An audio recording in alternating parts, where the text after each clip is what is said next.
12장 9절에서부터 11절의 말씀, 사랑으로 섬기는 삶이다 라는 말씀으로 말씀을 증거하려고 합니다. 옛날 어느 마을에 굉장히 지혜로운 현자가 있었습니다. 그 현자가 어느 강가에서 많은 이야기를 나누는데 사람들이 수없이 몰려듭니다. 그래서 말없이 현자가 갑자기 물로 들어가더니 손을 여기저기 막 뒤적뒤적 하더니 손바닥만한 조약들을 꺼내갖고, 그래서 그 현자가 조약들을 그 모인 사람들에게 보여주면서 말합니다. 자, 사랑하는 우리 여기 모인 분인데요, 이 조약돌이 이 안에가요 물이 젖었을까요, 젖지 않았을까요? 라고 묻습니다. 그래서 어떤 사람은 물속에서 꺼냈으니까 조약돌 안에도 젖었을 것이라고 얘기하는 사람이 있고요, 어떤 사람은 물속에 흘러도 조약돌 그 안은 물이 들어가지 못하기 때문에 말라 있을 것이다 라고 얘기합니다. 그러자 이 현자가 조약돌을 갖다가 큰 바위 옆에다 계속 치다보니까 어떻게 됩니까? 조약돌이 깨어지게 되죠. 깨어져 딱 보니까 어떻게 됐을까요? 말라 있을까요? 젖어 있을까요? 말라 있더라는 거죠. 그래서 현자가 하는 얘기가 그렇습니다. 이 땅은요, 사랑이라는 것이 이 흐르는 강물처럼 많이 흘러가고 있습니다. 사랑이라는 단어도 수없이 많이 흘러가고 있습니다. 그런데요, 사랑의 중요한 마음이 없는 사랑만 넘치고 있습니다 라고 얘기합니다. 돌멩이처럼 말라있으면서 사랑이라고 외치고 사랑한다라고 고백하는 행동들이 있다라고 얘기합니다 라고 얘기했다. 뭘까요? 우리가 사랑한다고 할 때 중요한 게 무엇이라는 겁니까? 마음입니다. 마음에서 우러나오는 사랑을 통해서 우리가 뭐 할 수 있습니까? 진정한 사랑을 할 수 있다라는 사실들을 깨달아 알아야 합니다. 사랑이 없는 마음으로 하는 선행이나 친절은 기껏해야 외식에 지나지 않는다라는 사실입니다. 2015년도 12월 한 달이 있긴 않지 않았습니다. 이제 우리는 2015년도를 마무리할 시점에 와 있습니다. 이 시점에 우리가 한 해를 뒤돌아봐야 합니다. 그래서 어떻게 마무리할까를 우리가 고민해야 되고 함께 기도해야 합니다. 그래서 저는 우리가 2015년도 어떻게 마무리 질까라는 말씀을 생각해 보니까 사랑으로 섬기는 삶으로 마무리를 져야겠다라는 생각으로 이 말씀을 증거하려고 합니다. 사랑이 흐르는 물처럼 풍성하지만 진정한 사랑을 베풀어질 때는요, 비로소 의미를 가지게 되어집니다. 부뚜막에 소금도 넣어야지 짠 것처럼 아무리 사랑이 좋은 곳이라고 할지라도 우리 마음에 사랑이 있으면, 우리 마음에 사랑만 있으면 표현되지 않는 것은 사랑이 아닙니다. 다른 사람들에게 베풀어질 때 비로소 뭐가 되어질 수 있습니까? 사랑이 되어질 수 있습니다.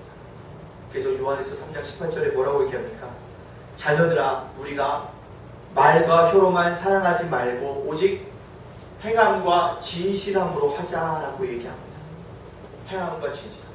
사랑에는 두 요소가 있는 것입니다.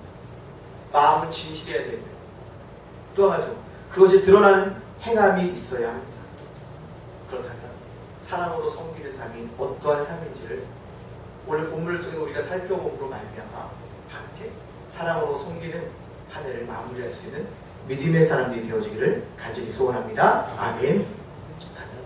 우리는요, 사랑으로 섬기기 위해서는요, 사랑의 원리를 알아요. 사랑의 원리가 뭘까요? 오늘 9절에 우리에게 뭐라고 얘기하고 있는지 9절 말씀 다 같이 한번 읽어보도록 하겠습니다. 9절 같이 있습니다. 사랑에는 거짓이 없나니 악을 미워하고 선에 속하라. 아멘. 사랑의 원리는 첫 번째는 거짓이 없어요. 거짓이 없다는 얘기는 무엇입니까? 사랑의 동기가 순수해야 합니다. 예수님이 겟세마네 기도해서 열심히 기도하신다.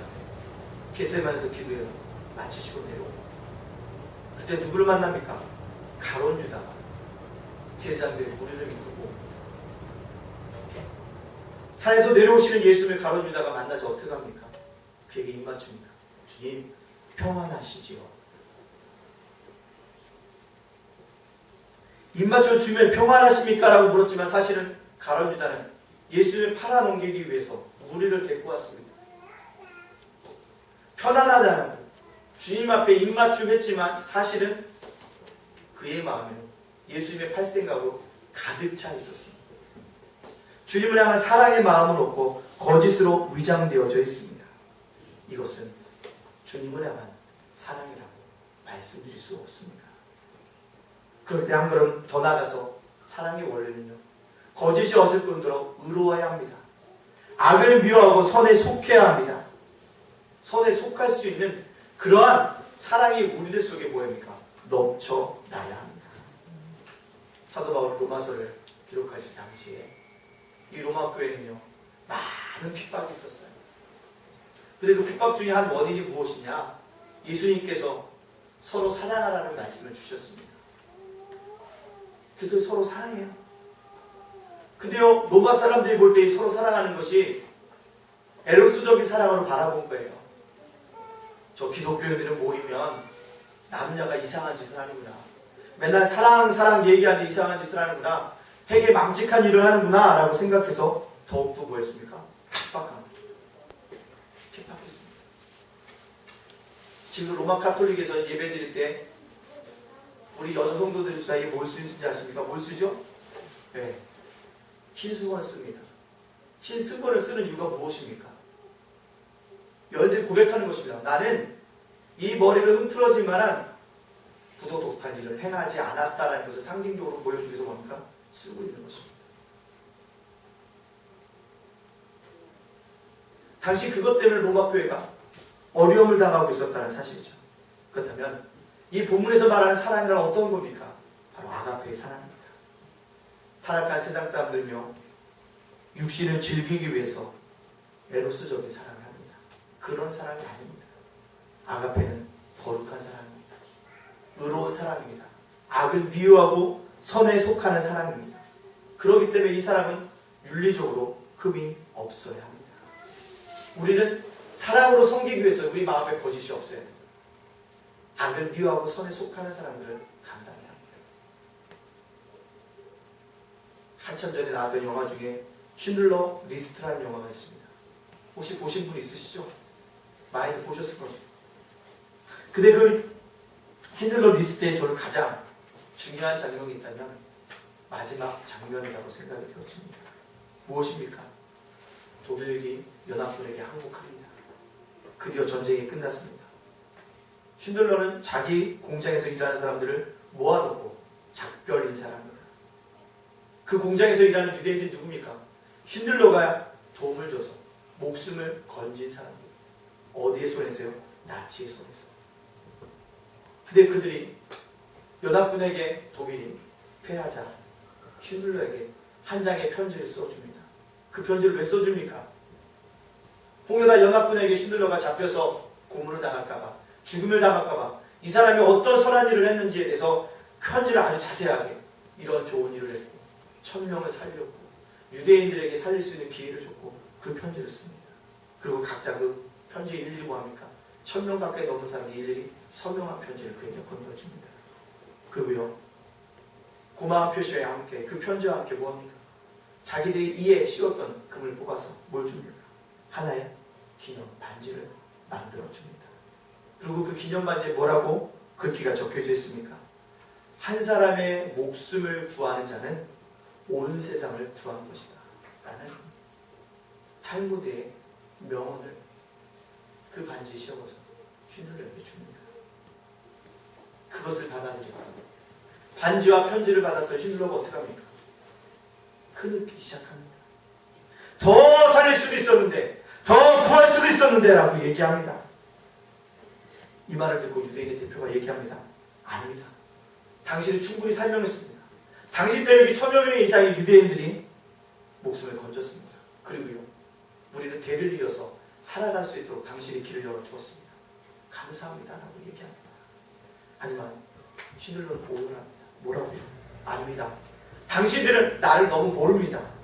내가 너무나도 많은 돈을 얼마나 쓸데없는 것을 허비했는지 당신들은 모릅니다. 2차가 무엇이라고 붙들고 있었단 말입니다. 2차를 팔면 최소 10명의 사람들을 구할 수 있었어요. 이 급비, 이것만 팔아도 두 사람의 생명을 살릴 수 있었는데 라고 그렇게 얘기합니다. 그래서 흐느낀다는 사실. 어쩌면 그의 말대로 그가 1000명을 살렸지만 그 마음속에 사랑 때문에 그를 살린 것이 아닐 수 있다는 생각을 그 영화를 보면서 생각하게 되어집니다. 왜요? 그는 술꾼이었습니다. 호색꾼이었습니다. 많은 돈을 위해서 자신을 육신을 위해서 허비했던 사람이기 때문이었습니다. 지금까지가 많은 유대인들을 구했다는 것, 목숨을 구했다는 것은 자기 만족을 위한 자기 만족을 위한 주의이기 때문에 사랑이 아닐 수 있다는 것. 그러나 마지막 순간에 우러나오는 눈물을 통해서 그가 고백합니다. 더 살릴 수도 있습니다. 더 구할 수도 있습니다. 사랑하는 성도 여러분들, 2015년 12월 이제 우리 진정한 마음으로 우러나오는 사랑을 하기를 간절히 소원합니다. 거짓이 없는 순수한 동기를 가지고 우리 형제 자매를 사랑할 수 있는 우리가 되어져야 합니다. 아벨묘하고 선에 속하는 사랑으로 한 해를 마무리할 수 있는 그런 믿음의 사람이 되어지기를 간절히 소원합니다. 그렇다면 이제 누구를 사랑해야, 누구를 사랑으로 섬기느냐가 중요합니다. 누굴까요? 오늘 10절에 누구를 사랑해야 되는지에 대해서 우리에게 말씀해 주고 있습니다. 우리 10절에 있는 말씀 다 같이 한번 읽어볼까요? 시작! 형제를 사랑하여 서로 우애하고 존경하기를 서로 먼저 하며. 아멘. 형제를 사랑하라고 우리에게 뭐하고 있습니까? 말씀하고 있습니다. 이 형제는요, 헬라 원문의 성경에 보면 가족이에요. 결혼으로 맺혀진 그 가족을 사랑하라고 얘기하고 있습니다. 또한 영적인 가족인 우리, 예수의 피로 한 가족을 이뤘던 우리들도 뭐합니까? 서로 사랑하라고 이야기해주고 있습니다. 어떻게 해요? 우정과 존경과 우애로서 서로 간에 사랑하라고 이야기하고 있습니다. 저 뭘까요? 형제를 사랑하고 서로 우애하고 존경하기를 하라는 얘기는 뭡니까? 형제의 의식을 가지라는 거예요. 우린 예수의 피로 한 가족이 되어졌다. 그 의식을 가지고 뭐합니까? 살아가라고 얘기하고 있습니다. 옆 사람을 보세요. 한번 보십시오. 이 사람이 나의 뭡니까? 피로 맺은 뭡니까? 형제예요. 예수의 피로 맺은 형제입니다. 그럴 때 우리 그를 향해서 뭡니까? 존경하고 그에게 먼저 우애하는 마음으로 가지고 담대히 나아가야 합니다. 근데 누가복음 18장에 보면 성전에 올라가서 두 사람이 기도합니다. 한 사람 누가 기도합니까? 세리가 기도해요. 한 사람 누가 기도합니까? 바리새인이 기도해요. 인간적인 눈으로 볼 때는 세리는 죄인입니다. 바리새인은 누굽니까? 의인이에요. 근데 그 바리새인이 어떻게 기도하고 있습니까? 하나님이여, 나는 다른 사람들 곧 도색, 불이, 가늠한 자들과 같지 아니하며 이 세리와 같지 아니함을 감사하나이다. 이 세리와 같지 아니함을 감사하나이다. 이 기도를 들으시고 주님의 누구의 기도가 더 의롭다고 얘기하셨습니까? 세리의 기도입니까? 바리새인의 기도입니까? 누구의 기도였죠? 세리의 기도였습니다. 죄인의 기도였습니다. 바리새인의 기도를 왜 의롭지 못했습니까? 그의 사람이에요. 세리지만 자기의 형제라는 사실을 그가 잊어버렸습니다. 형제 의식이 없었다는 사실입니다. 그렇기 때문에 금전을 마무리하면서 우리는 분명한 것은 형제 의식을 가져야 합니다. 우리 교회 형제들 한번 뒤돌아봐야 그 따뜻하게 뭐하고요? 손 한번 잡아주시고요. 한 주간도 어떻게 지내셨어요? 라고 이야기할 수 있는 그런 마음들이 우리들에게 있어져요. 눈도 좀 마주치시고요. 한 주간 근황도 물어보시고 나의 삶도 이야기해 주시고요. 그런 형제의식이 우리들에게 있을 때 우리는 금년을 삶으로 성기는 삶으로 마무리해 줄 수 있습니다. 옛날 어떤 수도원에 유명한 수도원이 있었어요. 수많은 사람들이 모여들기 시작합니다. 그래서 수도사들이 그들 오는 사람들은 다 친절하게 되어졌어요. 근데 시간이 지나 보니까요, 더 이상 이 수도원에 아무도 오지 않는 것이죠. 이 수도원의 원장이 고민이 되어집니다. 옛날에는 우리 수도원에 수많은 사람들이 찾아왔는데 왜 요즘은 찾아오지 않을까? 깊이 기도하고 고민하다가 누굴 찾아갑니까? 자기의 영적인 스승을 찾아갑니다. 그도 수도사예요. 수도사님, 우리 수도원이 옛날 사람들이 정말 많이 왔는데 지금은요, 한 사람도 오지 않습니다. 왜 그럴까요? 라고 묻습니다. 근데 영적 지도자는 수도사가 얘기합니다. 그것은 그 수도원이 큰 죄를 짓고 있기 때문이야 라고 말합니다. 수도원 원장이 고민에 빠집니다. 선생님, 근데요, 수도원에 사는 수도사들이 얼마나 절제된 삶을 살아가는데요, 얼마나 성결된 삶을 살아가는데 우리가 죄를 짓고 있단 말입니까? 근데 무슨 큰 죄가 있습니까? 살인죄를 저질렀습니까? 간음죄를 저질렀습니까? 도둑질을 했습니까? 라고 따지듯 묻습니다. 그러자 영적인 지도자인 그 스승이, 수도사가 얘기합니다. 지금 그 수도원에는 사람으로 변장한 메시아가 있는데 그 수도사들이, 수도원에 있는 수도사들이 수도사로 변장한 메시아를 찾지 못하기 때문에 큰 죄를 저지르고 있는 것입니다. 그 말씀을 들으니까 수도원장이 머리가 번쩍했다는 겁니다. 그리고 다시 수도원으로 올라와서 수도사를 다 불러모으고 이야기했답니다. 우리들 중에 누구 한 사람을 메시아라고 하는데 우리가 그분을 찾아서 그분을 섬겨야 합니다 라고 얘기했다. 그 말을 들은 수도사들이요, 달라지기 시작합니다. 뭐라고요? 혹시 내 앞에 있는 사람은 수도사로 변장한 메시아가 아닐까? 아니, 저 사람이 혹시 수도사라고 하지만 메시아가 아닐까? 그렇게 하니까 뭐합니까? 서로 사랑하고 존경하게 되어졌다. 그랬더니 어떻게 해요? 수도원에 다시 사람들이 몰려오게 되어졌다는 사실입니다. 사랑하는 성도님들, 우리 교회 안에 올 때는 누구든지 사랑과 존경의 모습을 가지고 되어야 합니다. 어린아이라 할지라도 그런 귀한 우리의 형제입니다. 우리의 자매인 것입니다. 우리는 주를 만나듯 그 영혼 하나한 영혼들 뭐합니까? 귀하게 생각해 줘야 합니다. 영혼을 사랑하는 마음이 있을 때 우리는 사랑을 섬기는 삶들을 살아갈 수 있습니다. 한 영혼 한 영혼도 귀하게 보십시오. 얼마나 귀한지 모릅니다. 죄송합니다. 불교에서요 얘기하잖아요. 사람이 스쳐가는데 스쳐만 가도요 전생에 그거 몇 번 만났던 사람이라고요? 몇 번요? 10,000번 만났던 사람이잖아요. 근데 우리는요 일주일에 한 번씩 여기서 모여서 예배드리면 불교를 믿는 거 아닌데요, 얼마나 많이 우리가 그런 인연이 있었겠습니까? 부디 형제의식을 가집시다. 좀 더 사랑해 봅시다. 좀 더 사랑과 존경의 마음을 가지고 한번 표시해 볼 수 있는 우리가 되어줘야 합니다. 그럴 때 우리는 뭡니까? 다시 한번 금전 사랑으로 섬기는 삶으로 마무리할 수 있습니다. 옆을 다시 한번 보세요. 옆 사람을 다시 한번 보십시오. 얼마나 귀한 존재들이고 귀한 사람이고. 한번 보세요. 뒷사람도 보라고. 옆 사람이 없으니까 뒤는 안 보네요. 네. 형제의식을 가지고 그 이해하죠. 이렇게 마음을 짓는 우리가 되어지기를 간절히 소원합니다. 마지막으로 누구를 사랑으로 섬겨야 될까요? 11절에 우리들에게 말씀해주고 있습니다. 11절에 있는 말씀 우리 다 같이 한번 볼까요? 같이 읽겠습니다. 저랑 시작. 부지런하여 게으르지 말고 열심을 붓고 주를 섬기라. 아멘. 누구를 섬기라고 얘기하고 있습니까? 주님을 섬기라. 형제를 사랑했다면 이제 누구를 사랑해야 됩니까? 예수님을 사랑해야 합니다. 어떻게 해요? 열심과 충성으로 사랑해야 합니다. 그게 중요해요. 우리는 주님을 사랑해야 합니다. 옛날 경상도의 어느 시골에 있었던 일이라고 합니다. 어느 시골 교회여서 목사님이 계시지 않고 조사라고 있었습니다. 조사라는 게 뭐냐면 전도사님을 조사라고 옛날에 불렀어요. 조사님이 나이 드셨어요. 그 찬양 예배를 저녁 예배를 드리는데 호로불 밑에서 예배를 드리는데 눈도 침침하신 분이 성경을 읽어요.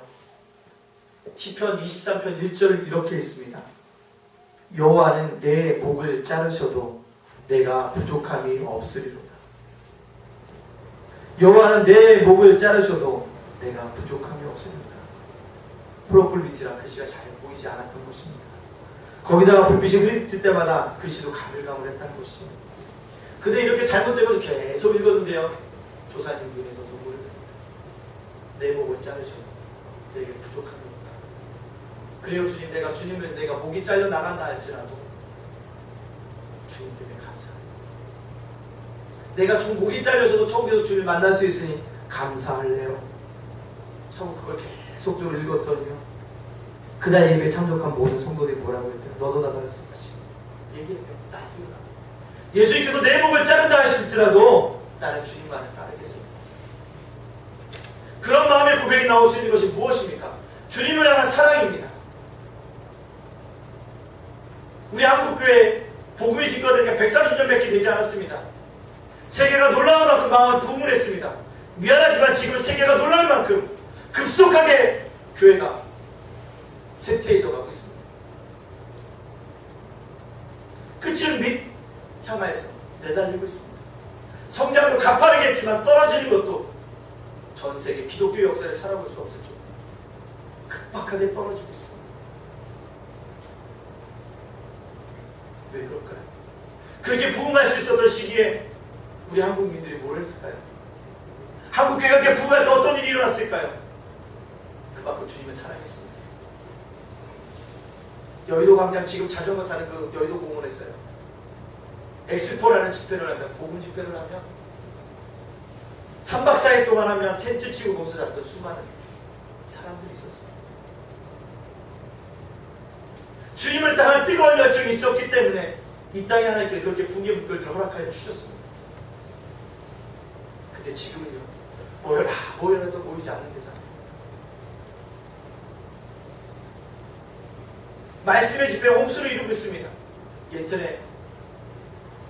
인터넷에서 어떻게 설교 방송을 들었어요? 지금요, 케이블 TV에서도요, 기독교 방송이 나와서 설교를 들 수 있습니다. 수없이 말씀을 접할 수 있는 기회가 많아졌지만 교회를 등지고 떠난 사람이 너무나도 많습니다. 주님을 사랑해요. 한 해 동안 우리가 주님을 사랑해야 합니다. 그것이 우리가 살아갈 길입니다. 주님은요, 성탄절이 곧 와요. 우리가 어제 추리를 좀 했는데요. 네. 참, 성탄절이 오구나. 예수님이 이 땅에 왜 오셨습니까? 높은 별을 넘어서 낮은 낮은 땅에 오신 이유가 무엇입니까? 우리를 구원하시기 위함입니다. 우리를 살리시기 위함입니다. 이 땅에 영광을 얻기 위해서 오신 것이 아닙니다. 고난과 고통과 핍박을 받기 위해서, 죽으시기 위해서 오신 주님이십니다. 우리를 너무나도 사랑하셨기 때문에. 그렇다고 한다면 우리는 어떻게 주님을 사랑해야 되지 않을까요? 어떤 왕국에 충성스러운 신하가 있었던 겁니다. 근데 그 신하가 병으로 죽어가요. 왕이 찾아가 손을 붙잡아. 그대가 지금까지 내게 충성을 했는데 죽기 전에 내게 한 가지 소원을 말합니다. 내가 들어주겠다. 그랬더니 신하가 이렇게 말합니다. 왕이시여, 왕이 할 수만 있다면 나의 생명을 딱 한 달간만 더 연장시켜 주십시오. 근데 왕이 이렇게 얘기하는 것입니다. 그것은 내가 할 수 있는 일이 아니다. 그것은 하늘에 있는 하나님만이 할 수 있는 일이지 내가 할 수 있는 일이 아니라고 얘기했다. 그랬더니 그 죽어가는 신하가 왕에게 이렇게 얘기를 했다고 합니다. 그쵸? 제가 지금까지 어리석게 살았습니다. 저는 나의 생명을 하루라도 연장시키지 못하는 이 땅의 왕을 위해서는 열심히 충성했는데 나의 영원한 생명을 주관하시는 그 하나님을 위해서는 내가 한게 없다. 곧 내가 죽어서 하나님 나라에 갈 때 영원하신 왕을 어떻게 이룰지 제가 두려움 속에 쌓여져 있습니다. 라고 고백했다. 사랑하는 성도 여러분들, 우리의 모습은 없었습니다. 금전 안에 주님을 얼마만큼 사랑하셨습니까? 혹시 우리의 열심이 다른 것에, 세상을 향해서 세상 사업과 세상에 돈 버는 일에 열심하지 않으셨습니까? 그날의 감사해요.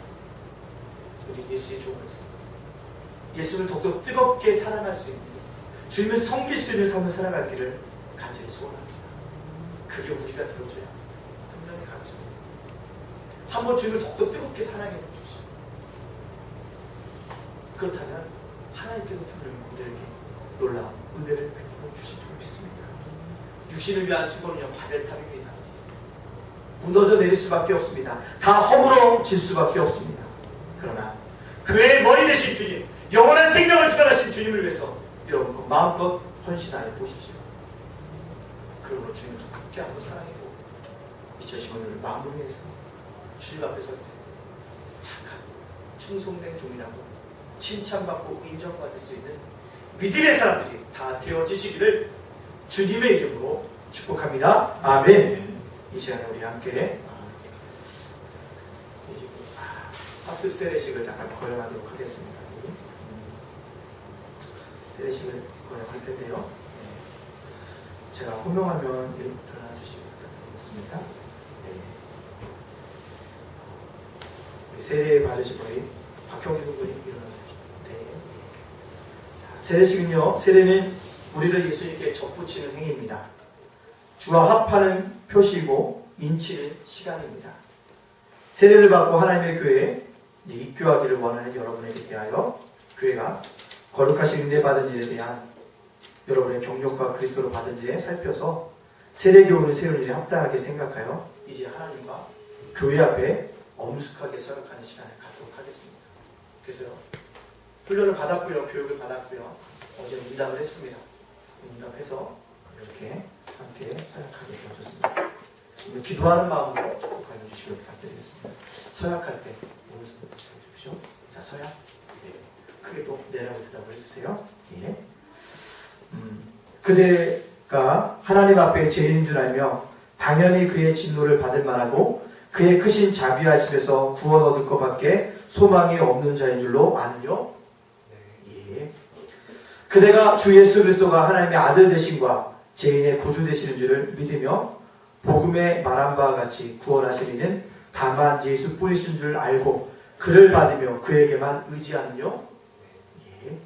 그대가 지금 성령의 은혜로만 의지하고 그리스도를 쫓는 자가 되어 그대로 힘써 행하며 모든 죄를 버리며 그의 가르침과 모범을 따라 살기를 작정하며 허락하느뇨? 그대가 이 교회 관할과 치리를 복종하고 그 청결하고 화평함을 이루도록 힘쓰기로 허락하느뇨? 예. 고백을 들었습니다. 이 시간에 우리 함께 세례식을 거행하도록 하겠습니다. 성경을 우리 옆자리에 앉아주십시오. 지사님 가운